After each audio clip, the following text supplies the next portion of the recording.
जैसे इस मूवी का स्टार्ट होता है हमें मूवी का मेन कैरेक्टर सियोंग दिखाया जाता है और उसकी बेटी का बर्थडे होता है। इसीलिए सियोंग की मदर उसे कुछ पैसे देती है ताकि वो अपनी बेटी को डिनर पर ले जा सके। लेकिन अब सियोंग को और पैसों की जरूरत होती है तो इसीलिए वो अपनी मदर का एटीएम कार्ड चुरा लेता है। इसके बाद वो अपनी मदर के सारे पैसे चुरा लेता है और पैसों को वो लगा देता है हॉर्स राइडिंग में और इस गेम में वो 4 मिलियन वॉन जीत जाता है। अब सियोंग ने एक कंपनी से बहुत सारे पैसे उधार ले रखे थे तो इसीलिए वही लोग उसके पीछे पड़ जाते हैं। इसके बाद वो सियोंग को पकड़ ही लेते हैं और वो उसे काफी मारते हैं। और जब सियोंग उनके पैसे लुटाने के लिए अपने पॉकेट्स चेक करता है तो वो देखता है कि उसके पास तो पैसे है ही नहीं, यानी वो वाले पैसे जिसने हॉर्स राइडिंग में जीते थे। और तब उसे याद आता है कि जब वो इन लोगों से बचकर भाग रहा था तो वो एक लड़की से टकरा गया था, तो जरूर उसी लड़की ने ही उसकी जेब काट ली। अब क्योंकि सियोंग के पास पैसे तो होते ही नहीं तो इसीलिए वो लोग उसे 1 महीने का और टाइम देते हैं जिसमें कि वो उनके पैसे लुटा दे। इसके बाद सियोंग कुछ पैसों का अरेंज करता है और अपनी बेटी को डिनर पर ले जाता है। इसके बाद सियोंग जल्दी से स्टेशन पर पहुंचता है लेकिन अनलकीली उसकी ट्रेन तो मिस हो गई थी। और जब सियोंग वहां पर बैठकर ट्रेन के आने का वेट कर रहा था कि तभी अचानक से उसके पास एक आदमी आता है और ये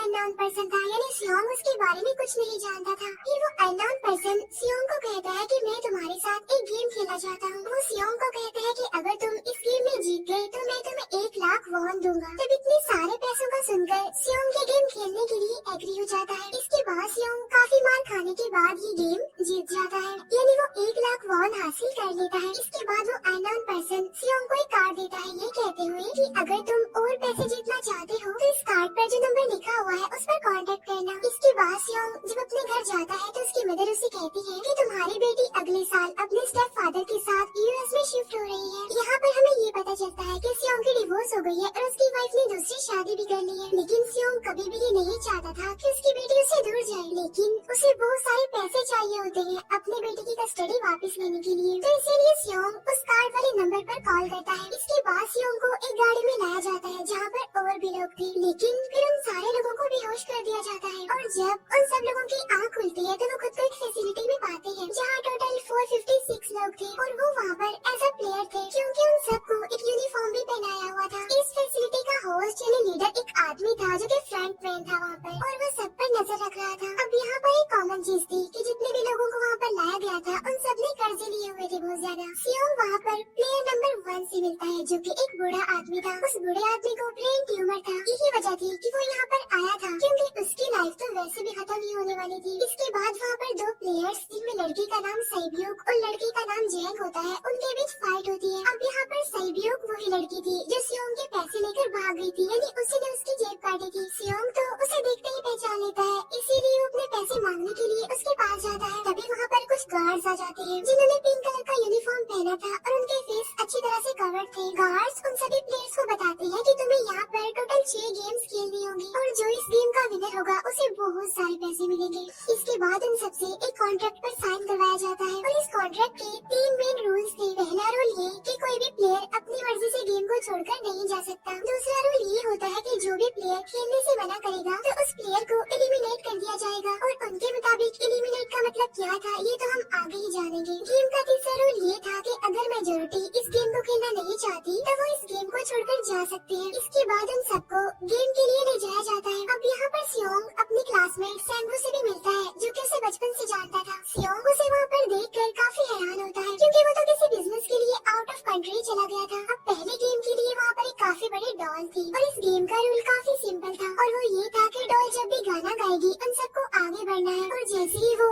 गाना गाना बंद करेगी तो उन सबको रुक जाना है और मूव नहीं करना है और अगर कोई हिल गया तो उसे एलिमिनेट कर दिया जाएगा। अब स्टार्टिंग में तो ये सब कुछ उन्हें किसी प्रैंक की तरह लग रहा था, लेकिन जब एक लड़का हिल जाता है तो उसे शूट करके मार दिया जाता है और यही होता है एलिमिनेट का मतलब, यानी उन्हें मार दिया जाएगा। अब ये देखकर वो सारे लोग काफी घबरा जाते हैं और उन्हें पता चल चुका था कि वो खतरे में है, इसीलिए लोग डरते हुए पैनिक करते हुए इधर उधर भागने लगते हैं।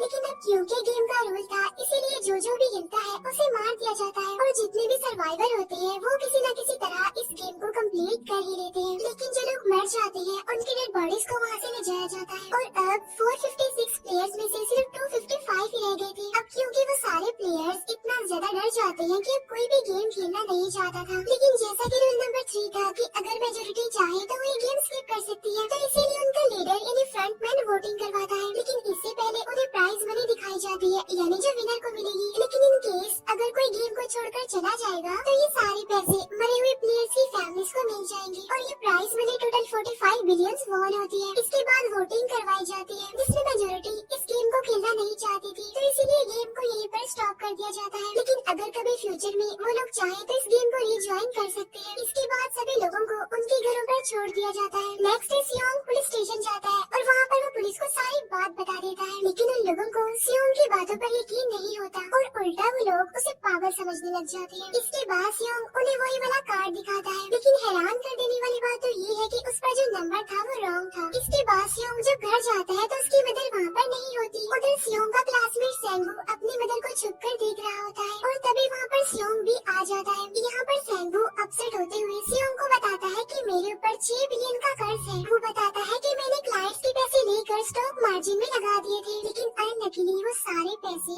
डूब गए। और तभी सियोंग के पास हॉस्पिटल से कॉल आती है। सियोंग की मदर का पाँव काफी इंजर्ड था, लेकिन डायबिटीज का ट्रीटमेंट न होने की वजह से उनकी चोट और ज्यादा बढ़ गई। तब डॉक्टर सियोंग को बताते हैं कि तुम्हारी मदर का ट्रीटमेंट हो सकता है, लेकिन इसके लिए हमें इनका पाँव काटना होगा। लेकिन इस ऑपरेशन में बहुत सारे पैसे लगने वाले थे, लेकिन जाहिर सी बात है सियोंग के पास इतने पैसे तो होते नहीं। इवन उसने तो अपनी मदर के इंश्योरेंस के पैसे भी उड़ा दिए थे। तब इसीलिए सियोंग पैसे मांगने के लिए अपनी वाइफ के पास जाता है, लेकिन उसकी वाइफ उसे पैसे देने से इनकार कर देती है। फिर उसकी वाइफ अपने हस्बैंड को बताती है कि सियोंग आया था पैसे मांगने के लिए और तभी उसका हस्बैंड सियोंग को पैसे देने आता है। साथ साथ उसे ये भी कहता है कि मेरी फैमिली से दूर रहो, लेकिन सियोंग उसे मारने लगता है और तभी उसकी बेटी भी वहाँ पर आ जाती है। इसके बाद सियोंग का एक फ्रेंड अपने बॉस के पास पैसे मांगने जाता है, लेकिन उसका बॉस उसे पैसे देने से मना कर देता है, तो इसीलिए उन दोनों के बीच फाइट होने लगती है। इस फाइट के दौरान उसके बॉस का हाथ मशीन में आ जाता है, तो मौके का फायदा उठाकर सियोंग का फ्रेंड पैसे लेकर वहाँ से भाग जाता है। फिर इसके बाद सियोंग का फ्रेंड अपने घर आकर अपनी वाइफ को कहता है कि पहले फ्लाइट लो और जाओ यहाँ से। इसके बाद सैब्यूक एक एजेंट से मिलती है, क्योंकि उसने अपनी मदर को नॉर्थ एरिया से साउथ एरिया में लाना था। सैब्यूक वही लड़की जिसने सियोंग की जेब काटी थी, लेकिन यहाँ अपनी मदर को लाने के लिए सैब्यूक को बहुत सारे पैसों की जरूरत थी। अब सैब्यूक का एक छोटा भाई भी होता है जिससे उसने प्रॉमिस किया होता है कि मैं मदर को जरूर ले आऊंगी। इसके बाद हमें एक ऑफिसर दिखाया जाता है और इस ऑफिसर का भाई कुछ टाइम से मिसिंग था, इसीलिए वो ऑफिसर अपने भाई के घर जाता है, जहाँ उसे पता चलता है कि उसका भाई तो पिछले कुछ दिनों से अपने घर पर भी नहीं आया। और जब वो ऑफिसर घर को चेक कर रहा होता है तो उसे एक कार्ड मिलता है वहाँ पर, और इस ऑफिसर ने सेम ऐसा ही कार्ड पुलिस स्टेशन में सियोंग के पास भी देखा था, तो इसीलिए वो ऑफिसर सियोंग के पास जाकर उसे इस बारे में पूछता है, लेकिन सियोंग उसे कुछ नहीं बताता। इसके बाद सियोंग जब अपने घर जाता है तो उसे वो कार्ड दोबारा मिल जाता है वहाँ पर। अब सियोंग डिसाइड करता है कि वो दोबारा से उस गेम को ज्वाइन करेगा, इसीलिए सभी प्लेयर्स को एक शिप के पास ले जाया जाता है। इधर ही वो ऑफिसर भी गाड़ियों का पीछा करते हुए उस शिप तक आ जाता है। वो एक गार्ड को मारकर उसे पानी में फेंक देता है। इसके बाद उन सभी प्लेयर्स को एक आइलैंड पर मौजूद फैसिलिटी में लाया जाता है। अब यहाँ पर उन्हें जरा भी अंदाजा नहीं था कि अगला गेम कौन सा होगा और उसे कैसे खेला जाएगा। इसके बाद वो लोग अपनी अलग अलग टीम्स बना लेते हैं। रात को सैब्यूक और उसकी फीमेल फ्रेंड वॉशरूम जाते हैं। यहाँ पर सैब्यूक गार्ड्स की नजरों से बचते हुए उस फैसिलिटी को एक्सप्लोर करने लगती है। तभी वो देखती है कि गार्ड्स बड़े बड़े बर्तनों में कुछ बना रहे हैं, लेकिन अब क्योंकि गार्ड्स को शक हो जाता है तो ये गार्ड वॉशरूम्स को चेक करने के लिए आता है, लेकिन तब तक सैब्यूक वापस आ चुकी थी। इसके बाद सैब्यूक अपनी फीमेल फ्रेंड को सारी बात बता देती है जो उसने देखा था, लेकिन यहाँ पर सेंगू उन दोनों की बातें सुन लेता है और वो इस बारे में सैब्यूक से पूछता है, जिस पर सैब्यूक बताती है कि वो बड़े बड़े बर्तनों में कुछ पका रहे थे। इसके बाद उन सभी प्लेयर्स को प्लेग्राउंड में लाया जाता है, जहाँ पर उनके सामने 4 शेप्स थी। 4 शेप्स में से उन्होंने किसी एक शेप को चूज करना था। अब यहाँ पर सेंगू को पता चल जाता है कि गेम क्या है और क्या करना है हमें। सेंगू सियोंग को बताता है कि सबने अलग अलग शेप्स को चुनना है। इसके बाद उन सभी को एक छोटा सा बर्तन दिया जाता है जिसमें की शेप्स बनी होती है। अब गेम उनकी ये होती है कि उन्होंने किसी तरह उस शेप को बाहर निकालना है बगैर डैमेज किए, लेकिन अगर शेप जरा से भी खराब हो गई तो उन्हें एलिमिनेट कर दिया जाएगा, यानी मार दिया जाएगा। अब यहाँ पर सेंगू तो इजीली उस शेप को निकाल लेता है, लेकिन सियोंग इतना ज्यादा घबरा जाता है कि उसकी हालत खराब होने लगती है, लेकिन फिर वो किसी न किसी तरह करके इस गेम को भी जीत लेता है। इसके बाद उन सबको वापस से रूम में लाया जाता है। अब यहाँ पर 187 प्लेयर्स वापस आए थे, जिनमें से अब सिर्फ 108 ही रह गए थे। इसके बाद उन सबको खाने के लिए ले जाया जाता है, लेकिन खाने की वजह से जैंग की एक लड़के से फाइट हो जाती है, जहाँ पर जैंग उस लड़के को इतना ज्यादा मारता है कि वो मौके पर ही मर जाता है। इधर ही हम देखते हैं कि उन प्लेयर्स में से एक डॉक्टर होता है जो गार्ड्स के साथ मिलकर मरे हुए लोगों के ऑर्गन्स निकाल कर उन्हें चाइनीज को बेचने का काम करता है। इसीलिए जब भी डेड बॉडीज को ले जाया जाता है तो वो डेड बॉडीज को गायब कर लेते हैं, क्योंकि ये सब कुछ एक प्लान के अकॉर्डिंग चल रहा था, क्योंकि ये सारा कुछ फ्रंट मैन से छुप कर हो रहा था। यही वजह थी कि कंट्रोल रूम में भी उन्होंने अपना ही एक आदमी बिठाया हुआ था जो कि उन लोगों की सारी वीडियो फुटेज डिलीट कर देता था, और गार्ड्स तो डॉक्टर को गेम के बारे में पहले ही बता देते थे ताकि वो सरवाइव कर सके। यहाँ पर एक गार्ड उसी प्लेयर डॉक्टर को बताता है कि आज हमने प्लेयर्स को जानबूझकर खाना कम दिया है ताकि वो आपस में लड़ने लगे, जिससे होगा ये कि सारे वीक प्लेयर्स गेम से आउट हो जाएंगे। साथ ही गार्ड डॉक्टर को अपनी अगली गेम के बारे में बता देता है। अब 30 मिनट के बाद वहाँ पर लाइट्स ऑफ होने वाली थी। अब यहाँ पर सैंगवू को पता था कि इस योंग की टीम जरूर कोई उल्टा काम करेगी, इसीलिए वो उस टीम को अपने पास बुलाकर उन्हें रिलैक्स रहने के लिए कहता है। उधर वो जो डॉक्टर प्लेयर होता है वो जैंग की टीम में शामिल हो जाता है। यहाँ पर डॉक्टर जैंग को बता देता है कि अगला गेम क्या होने वाला है। इसके बाद लाइट्स ऑफ हो जाती है और जैंग अपनी टीम के साथ मिलकर बाकी सभी को मारने लगता है। जैंग एक लड़की को मारकर सैब्यू को मारने जाता है, लेकिन तभी सियोंग उसे बचा लेता है। इसके बाद गार्ड्स वहाँ पर आकर उन सभी को रोक लेते हैं और अब टोटल 80 लोग रह गए थे। इसके बाद उन सभी को तीसरे गेम के लिए ले जाया जाता है और यहाँ पर उन्हें 10-10 प्लेयर्स की एक टीम बनाने के लिए कहा जाता है और वो लोग ऐसा ही करते हैं, अपनी अपनी टीम बना लेते हैं। अब क्योंकि जैंग को अगली गेम के बारे में पहले ही पता होता है, इसीलिए वो सैब्यू की फीमेल फ्रेंड को अपनी टीम में नहीं रखता और वो अपनी टीम में सिर्फ मर्दों को ही रखता है। इसके बाद सैंगवू भी अपनी एक टीम बना लेता है। अब क्योंकि उन्हें एक प्लेयर की जरूरत थी तो इसीलिए सैब्यू की फीमेल फ्रेंड उनकी टीम में शामिल हो जाती है और ये गेम असल में टग ऑफ वॉर का होता है, यानी उन्होंने अपने सामने वाली टीम को नीचे गिराना था। इसके बाद गेम स्टार्ट हो जाती है और जैंग की टीम बड़ी आसानी से इस गेम को जीत लेती है। इसके बाद बारी होती है सैंगवू की टीम की। तब प्लेयर नंबर 1 यानी वो बूढ़ा आदमी कहता है कि मैंने अपनी जिंदगी में बहुत सारी टग ऑफ वॉर्स खेल रखी है, इसीलिए उन सबको गाइड करता है कि इस गेम को कैसे जीतना है। तो इसीलिए वो लोग किसी न किसी तरह करके इस गेम को जीत जाते हैं। फिर दिखाया जाता है कि 30 मिनट के बाद दोबारा से लाइट्स ऑफ हो जाएंगी, जिस पर सैंगवू उन सबको कहता है कि रेडी रहना। तो इसीलिए वो डिसाइड करते हैं कि एक एक करके हम पहरा देंगे। अब जैंग की टीम में एक से बढ़कर एक चालाक प्लेयर था, तो इसीलिए जैंग को डर होता है कि कहीं उसकी टीम उसे ही साइड पर न लगा दे, यानी उसे ही अपने रास्ते से न हटा दे। दूसरी तरफ डॉक्टर और गार्ड्स मिलकर डेड बॉडी की ऑर्गन्स निकाल रहे होते हैं और इन ऑर्गन्स को डिलीवर करने जाना था गार्ड नंबर 28 एंड 29। तो वो सभी एक डेड बॉडी के बारे में बातें करने लगती हैं, जिसकी सिर्फ एक किडनी थी और वो उसे ज़ॉम्बी कह रहे थे। अब यहाँ पर जो गार्ड नंबर 29 था, यानी जिसने वो ऑर्गन्स डिलीवर करने जाने थे, वो कोई और नहीं बल्कि वो ऑफिसर था जो गार्ड के बेस में वहाँ पर आया था। और ये सब बातें सुनकर उसे शक होता है कि शायद ये लोग मेरे भाई की बात कर रही है, क्योंकि उसकी भी एक ही किडनी थी। इसके बाद नंबर 28 और 29 यानी वो ऑफिसर ऑर्गन्स को डिलीवर करने के लिए चले जाते हैं। रास्ते में वो ऑफिसर नोटिस करता है कि टनल में तो बॉम्ब लगा हुआ है। तब नंबर 28 उसे बताता है कि जब हम यहाँ से बाहर निकलेंगे तो इस जगह को ब्लास्ट कर दिया जाएगा। अब यहाँ पर वो ऑफिसर नंबर 28 से और इन्फॉर्मेशन लेने की कोशिश करता है, इसीलिए नंबर 28 को उस पर डाउट होने लगता है, इसीलिए वो उस ऑफिसर को अपना फेस दिखाने के लिए कहता है। अब यहाँ पर वो ऑफिसर अपना फेस भी दिखा देता है, साथ साथ वो नंबर 28 पर गन पॉइंट भी कर देता है। साथ साथ वो ऑफिसर उससे एक किडनी वाले आदमी के बारे में पूछता है कि वो कौन है जिसे तुम ज़ॉम्बी कहते थे, जिस पर वो नंबर 28 उससे कहता है कि वो तो एक लड़की थी। अब यहाँ पर नंबर 28 उस ऑफिसर को कहता है कि तुम लीडर के रूम में जाकर सारी इन्फॉर्मेशन देख सकती हो, वहाँ पर सबका डाटा है। ये जानने के बाद वो ऑफिसर नंबर 28 को मार डालता है। उधर वो डॉक्टर गार्ड से अगले गेम के बारे में पूछता है, लेकिन इस बार गार्ड्स को भी अगली गेम के बारे में पता नहीं होता। तब इसीलिए डॉक्टर को गुस्सा आ जाता है और वो एक गार्ड को पकड़ लेता है और उनकी फाइट होने लगती है। इसी फाइट में डॉक्टर उस गार्ड को मारकर वहाँ से भाग जाता है। इसके बाद एक गार्ड भी उसका पीछा करता है और वो दोनों प्लेग्राउंड में आ जाते हैं। यहाँ पर गार्ड डॉक्टर को अपनी बातों में फंसाकर उसे मारने वाला होता है, लेकिन तभी लीडर यानी फ्रंटमैन आकर उसे मार डालता है और बाद में उस डॉक्टर को भी मार डालते हैं। साथ साथ इन्हीं वहीं पर नंबर 28 की डेड बॉडी भी मिल जाती है, जिससे इन्हें ये पता चल जाता है कि फैसिलिटी में कोई घुस गया है। उधर वो ऑफिसर लीडर यानी फ्रंटमैन के रूम तक पहुँच जाता है, तो वो चेक करते करते एक ऐसे रूम में जाता है जहाँ पर सबके रिकॉर्ड्स थे, और जब वो ऑफिसर रिकॉर्ड चेक कर रहा होता है तो उसे सभी विनर्स की एक लिस्ट मिलती है, जिसमें उसके भाई का भी नाम था, यानी वो भी कभी विनर था। उधर सभी प्लेयर्स को 4th गेम के लिए ले जाया जाता है, जहाँ पर उन सबको अपना अपना पार्टनर चुनने के लिए कहा जाता है, और वो प्लेयर्स करते भी ऐसा ही है, अपना अपना पार्टनर चुन लेते हैं। सैब्यू की फीमेल फ्रेंड भी अपना पार्टनर ढूंढने की कोशिश करती है, लेकिन कोई भी उसका पार्टनर बनने को तैयार ही नहीं था। इसके बाद सभी प्लेयर्स को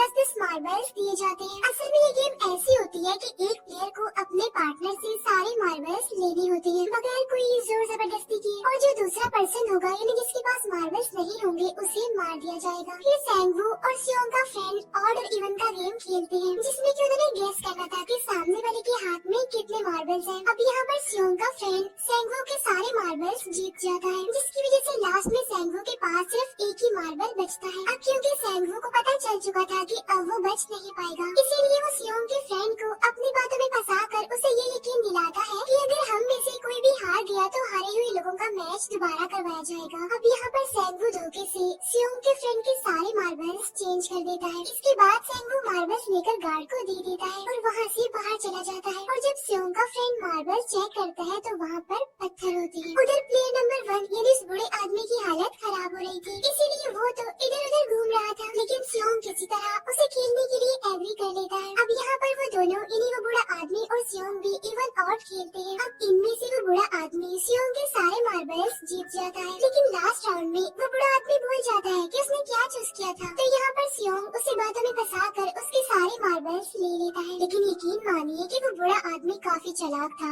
उसने एक मार्बल अपने पास ही रखा हुआ था और वो दोबारा से इधर उधर घूमने लगता है। अब यहाँ पर सियोंग उसे रिक्वेस्ट करता है कि प्लीज मेरे साथ एक और गेम खेलो ना। तब यहाँ पर वो बूढ़ा आदमी कहता है कि मुझे पता है कि तुमने सारे मार्बल्स धोखे से लिए हैं मुझसे। वो कहता है कि मुझे सब पता था, बस मैं पागल बनने की एक्टिंग कर रहा था।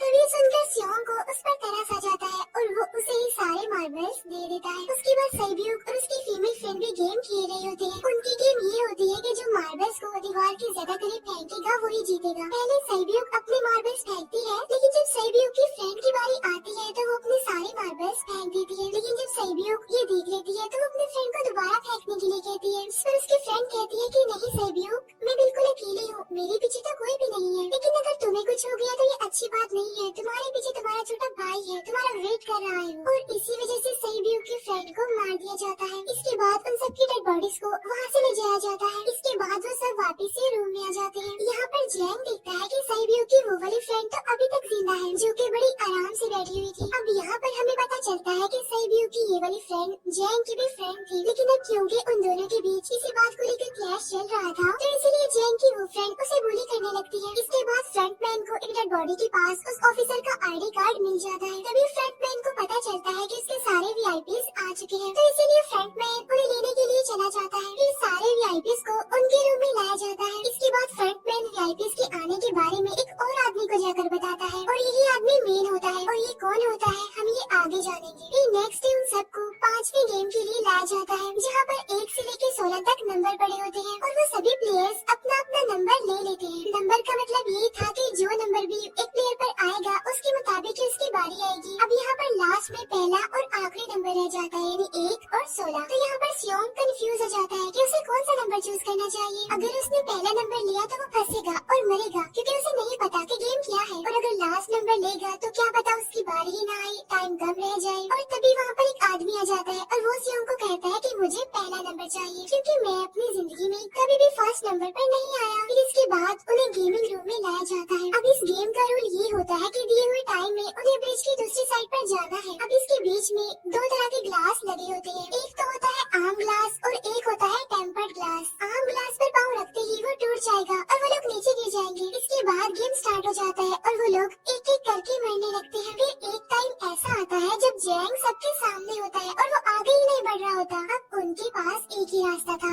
या तो वो आगे जाए या सारे ही मर जाए। और तभी जैंग के सामने उसकी वही फ्रेंड आ जाती है जो उसे बुली कर रही थी और वो जैंग को कहती है कि मैंने तुम्हें कहा था कि जिस दिन तुमने मुझे धोखा दिया मैं तुम्हें मार दूंगी। इसके बाद वो जैंग को पकड़ लेती है और उसे लेकर नीचे कूद जाती है, जिसकी वजह से उन दोनों की मौत हो जाती है। अब वहाँ पर एक आदमी था जो कि ग्लास कंपनी में काम करता था और उसे पता था कि टेम्पर्ड ग्लास कौन सा है, लेकिन जब फ्रंटमैन को इस बात का पता चल जाता है तो वो लाइट्स ऑफ करवा देता है ताकि वो ग्लास को पहचान ही ना पाए। अब लास्ट में एक ही स्टेप बचता है और उनके पास तो टाइम ही नहीं था, इसीलिए सेंगवू उस आदमी को धक्का दे देता है। तो यहाँ पर सेंगवू, सियोंग और सैब्यूक ब्रिज को पार कर लेते हैं, लेकिन ग्लास टूटने की वजह से उन्हें काफी चोट लग जाती है, खास तौर पर सैब्यूक को।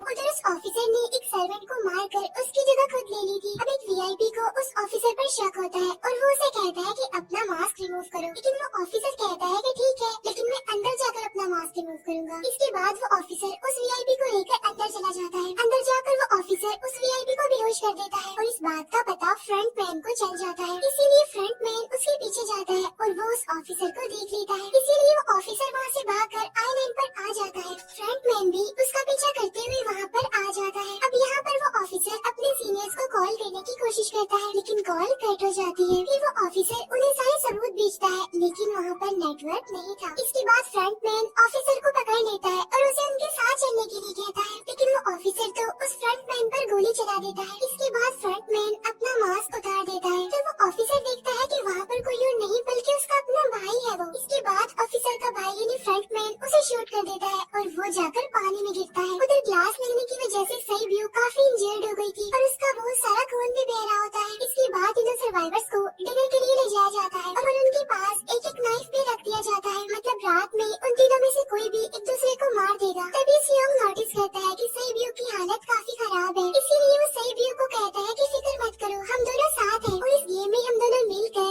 सेंगवू को हरा देंगे। इसके बाद हम दोनों यहाँ से बाहर निकल जाएंगे और पैसों को आधा आधा डिवाइड कर लेंगे। सैब्यू उसे बताती है कि मेरा एक छोटा भाई है जिसे मैं ऑर्फनेज में छोड़कर आई हूँ और अगर हम दोनों में से कोई भी जिंदा बचकर बाहर जाएगा तो उसे उन दोनों की फैमिलीज का ख्याल रखना होगा। अब सैब्यू की हालत काफी खराब थी, उसे डॉक्टर की जरूरत थी, इसीलिए सियोंग कोई मदद लाने के लिए जाता है, लेकिन जब तक वो वापस आता है तब तक सेंगवू सैब्यू को मार चुका था। फिर नेक्स्ट डे उन दोनों को गेम नंबर 6 यानी लास्ट गेम के लिए ले जाया जाता है। गेम का रूल बड़ा ही सिंपल था कि मार दो या मर जाओ और इस गेम का नाम होता है स्क्विड गेम। इसके बाद गेम स्टार्ट हो जाती है और उन दोनों के बीच काफी फाइट होती है, लेकिन लास्ट में सेंगवू की हालत खराब होने लगती है। तभी सियोंग कहता है कि मैं इस गेम को रोकना चाहता हूँ और तभी सियोंग सेंगवू को उसके साथ चलने के लिए कहता है, लेकिन सेंगवू तो अपने आप को ही मार डालता है, जिसकी वजह से सियोंग गेम जीत जाता है। फिर फ्रंट मैन सियोंग को कहता है कि तुम बहुत अच्छा खेले, लेकिन मुझे इसकी उम्मीद नहीं थी। इसके बाद सियोंग को उसके घर पर छोड़ दिया जाता है और उसके पास एक एटीएम कार्ड भी था और जब सियोंग उस एटीएम कार्ड को जाकर चेक करता है तो वो दिखता है कि सारे पैसे उसके अकाउंट में भेज दिए जाते हैं। इसके बाद सियोंग अपने घर जाता है, लेकिन तब तक उसकी मदर की डेथ हो जाती है। इसके बाद हमें 1 साल बाद का सीन दिखाया जाता है,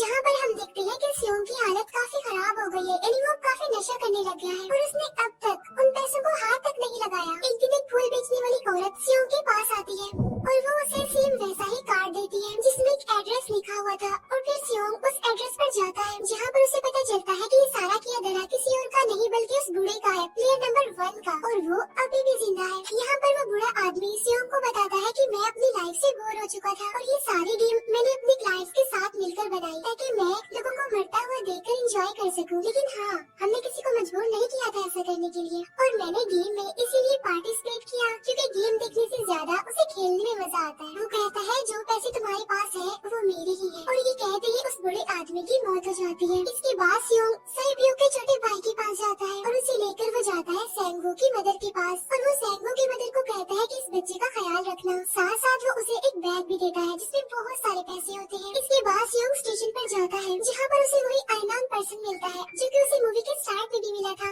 यहाँ पर सियोंग उसका पीछा भी करता है, लेकिन तब तक वो भाग चुका था। फिर सियोंग उस कार्ड वाले नंबर पर कॉल करता है और वो पूछता है कि तुम लोग कौन हो और लोगों के साथ ऐसा क्यों कर रहे हो, क्यों खेल रहे हो लोगों की जिंदगी से।